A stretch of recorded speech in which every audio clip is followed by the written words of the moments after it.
Welcome to Real Vision's Trade Ideas. Today we're sitting down with Larry McDonald of the Bear Traps Report. It is great to have you here. Thanks, Justine. So the FAANG stocks, and specifically a lot of the tech giants, have been fueling the market rally that we've seen this year, whether it's Microsoft, Apple, Amazon, Facebook. They've accounted for about 20% of the S&P 500's rally, and that's about the same that we saw in 2017 and for a lot of 2018. So do you see this trend continuing, that FAANG stocks, that tech giants will power the rally? Absolutely not. But there has to be a reason and a catalyst. I mean, perma bears are not popular people, and I don't want to be perceived as a perma bear. But there is a political firestorm coming at us that is unprecedented. Inequality has exploded over the last decade. Not just Mr. Trump's fault, but President Obama and Mr. Trump. More central bankers have created a vicious cycle of inequality. And you have left-leaning politicians on the Democratic Party side that are going to do a number of debates this year. And you have a president in the White House that is captured the populist vote of America. And there's really a competing mechanism between the White House and the Democrats. The Democrats lost these middle-class voters to Trump in the 2016 election. The Democratic Party wants those people back. And what you'll see is tremendous noise and pressure from the Democrats, Bernie, on all the FAANGs through the not just the primaries, but the debates. Very public. And President Trump will see this, and we've already seen this in the last month, will start to really fight back and make more noise on his populist agenda against the FAANG. So the backdrop on that alone is going to be extremely difficult for the FAANGs to make new highs from here. So do you think it's going to just be noise, or is it going to be actual action? That's the thing. President Trump, he'll have two punches, right? The first punch is noise, and that's what he's been doing the last month. Like 2 weeks ago, he hosted a social media summit where he really came after Google and Facebook. But the next step is just looking at inequality, looking at the percentage of, let me give you a stat. In say the 1950s, 1960s, the percentage of profits that were coming out of the top 100 companies was like 45, 50%. Now we're up to 86%. So within Google and Facebook in particular, those are the two primary bad actors.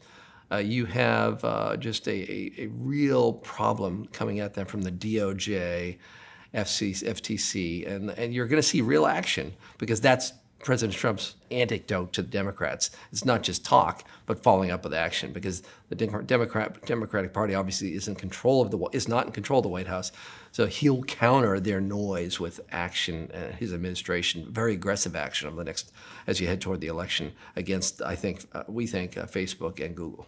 Okay, so would it be specifically regulation, or do you think it would be breaking them up? I mean, where do you see this potentially going for Facebook and for Google? Well, as you remember with Microsoft, there's multiple parts to this trade. Microsoft in the 90s, I lived through that, and the perception, the entire first 3-4 years was breakup, and in the end, there was a regulatory solution that Microsoft dealt with pretty well. But the original, one thing I've learned in spending a lot of time in Washington, our partner, ACG Analytics, has done a great job. We take the clients around the hill, our institutional clients, and there's noise that comes out of the initial Washington reaction that is, the bark is a lot worse than the bite. So in the end, they won't be broken up, most likely. But the perception of a breakup will go from like a 10% probability to maybe an 80% probability in the market's eyes, then back to zero over the course of 5 years. Now, just to play devil's advocate here, a lot of these tech companies are competing against other tech giants in Asia and China specifically. Do you see the government wanting to prop up these tech giants for national security issues? Well, the big thing that they're going to focus on is Huawei and China. And so the government, the U.S. government's going to make a lot of noise on this, and there's bipartisan support. So although there's incredible differences between the White House and Congress in so many ways, There's one area of the most bipartisan support is in intellectual property and Huawei.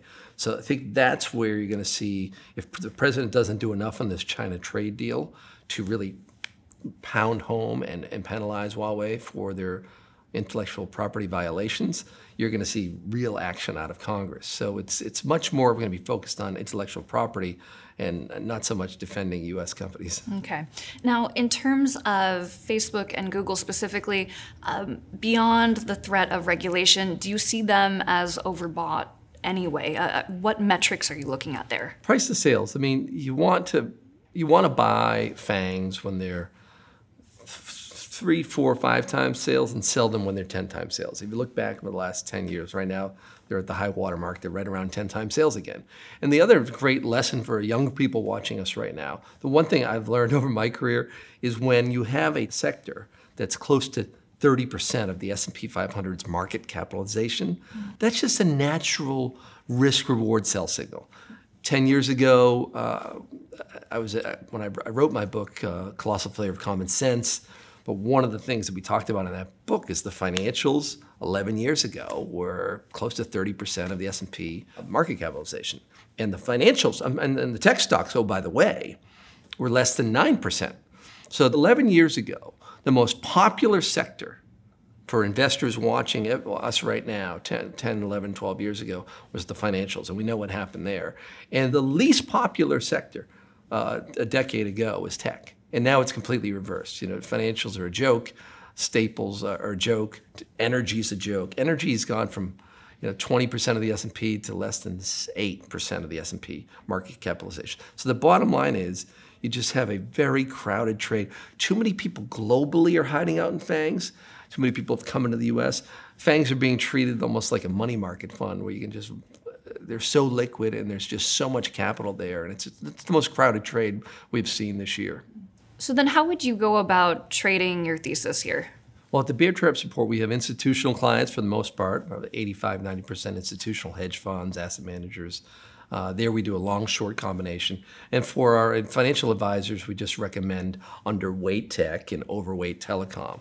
But I would structure the trade simply either long the QID ETF, which is short FAANG stocks, the QQQs, which is that index of large cap tech stocks, is almost 50% FAANGs. So literally you have an index, which is QQQs, which is like 50% 8 stocks, which is insane in and by itself. But the hedge funds that our clients were recommending short your Google, your Facebook, versus long telecom. And why specifically are you looking at telecom to go long? Well, 2 things. Number one, 5G. You're talking about the most exciting technological advance since the internet. You're talking about speeds on your phone 100 to 1,000 times faster over the next, say, 5 years. All that infrastructure, all that's going to be built out, and the telecom space is in a prime position to benefit. But most of all is just the underperformance of telecom. Telecom has been such a poor performer over the last 5 years, they've been practically kicked out of the S&P. Like you talk about energy going from 20% of the S&P 500's market capitalization to 8. Telecom has gone, it's so bad for telecom that a good chunk of telecom stocks have been kicked out of the S&P. So it's a very small component. You're talking about underperformance versus big tech of 200% underperformance over the last 5 years. So your big tech stocks are up 190% and telecom's essentially flat. So that's the type of risk reward that we like looking at over the next 5 years, where you have a major technology advanced catalyst, you've got electric vehicles, you've got so many things that are going to be powered by 5G in this country. So much excitement will come in and innovation will come into this 5G space. And telecom stocks are really in a prime position to capture a massive amount of profitability relative to where they've been the last 5 years. Are there specific levels that you're looking at for this trade, especially for going short the FAANG stocks, which seems like it's a somewhat risky trade? Sure. Especially if looking back for the past 2 years. Well, in the last week, we've had a big FAANG miss. So one of them, Netflix, had a colossal miss. And we put the report out about 2 weeks ago. So we've got one FAANG down. We've got several more to go. But net, I mean, if say you got a China trade deal and you just have things come together this summer with the market, and the market goes on to new highs, the FAANG index, which we track on Bloomberg, is substantially underperforming the S&P, oh, by the way. So it's technical, but if that index were to make new highs, we'll take the trade-off. But right now, you've got lower lows, and you've got a real ugly technical backdrop for the FAANG stocks as a large basket as a whole. Interesting. So what would your timing be on this trade? Do you see this playing out in the next few months, or is this more a yearly, 5-year trade? I think in the next 6 months, you're definitely going to have some downward action. But it's a 5-year trade for sure. But it's really an election trade. Between now and the 2020 election, you're going to see action out of the Trump White House. All the warning signs are there. The tweets. We track President Trump's tweets relative to some of these stocks, and you can see that they make new highs, and then he comes up with a tweet. Don Jr.'s tweeting about this. Trump's entire kind of close-knit group of loyalists are all talking about inequality and the FAANG stocks. And so you're going to see a lot of action out of the White House. But net, I think you've got 10%. If you're short the FAANGs here versus long telecom, you've got 10 to 12% downside and 50% upside over the next 2 years. So these are two totally different kinds of stocks. IYZ has a much higher yield than the FAANG stocks do. How do you see the Fed decision that's coming up at the end of this month potentially impacting that? The Fed has a very high bar because in recent weeks, you've got different Fed governors, Governor Williams, John Williams, and alike. There's just different, Mr. Clarida, have hinted around at this 50 basis point cut. And the Fed is really playing catch up with the world. In other words, most of the global central banks have acted, and the Fed's have to play catch up.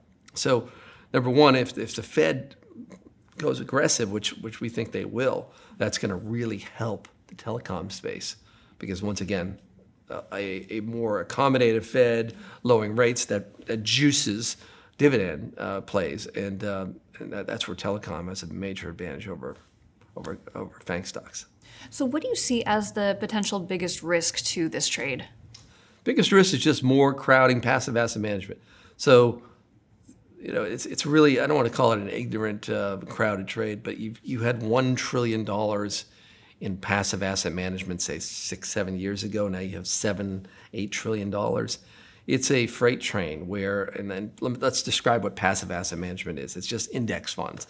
So when I was growing up, people would put their money in the Fidelity Magellan Fund. And that's an actively managed fund where a human being decides what to buy and sell. Now you have index funds like the QQQ, like the SPY, that have literally over the last decade have gone from practically no assets, less than $1 trillion to $7-8 trillion. And as the money flows in from investors all around the U.S., as that money flows in, there's no human being there making a decision. There's no thought to it. Mm-hmm. It's really quite scary, and it's gotten to the point now where if money just keeps flowing in, those FAANG stocks have to be bought. So there's always a chance that this freight train runs further than you think. All right, can you break down your trade idea in 30 seconds? The most crowded trade in the world right now is long the FAANG stocks. There's a political backdrop, historic populist backdrop, fueled by the ugly stains of inequality, which will lay a sword through this group of FAANG stocks in the next 6 to 9 months. Great. Larry, thank you so much for breaking this down for us. Thank you. So Larry is bearish on big tech. Specifically, he likes shorting the FAANG stocks and thinks the QQQ ETF has significant downside risk over the next few years. In addition, Larry is bullish on the telecom sector. He believes the Telecommunications ETF, SIYZ, will begin to outperform as we approach the 2020 elections. As a pairs trade, he likes shorting the QQQ versus SIYZ. Just remember, this is a trade idea and not investment advice. You should do your own research, consider your risk tolerance, and invest accordingly. For Real Vision, I'm Justine Underhill.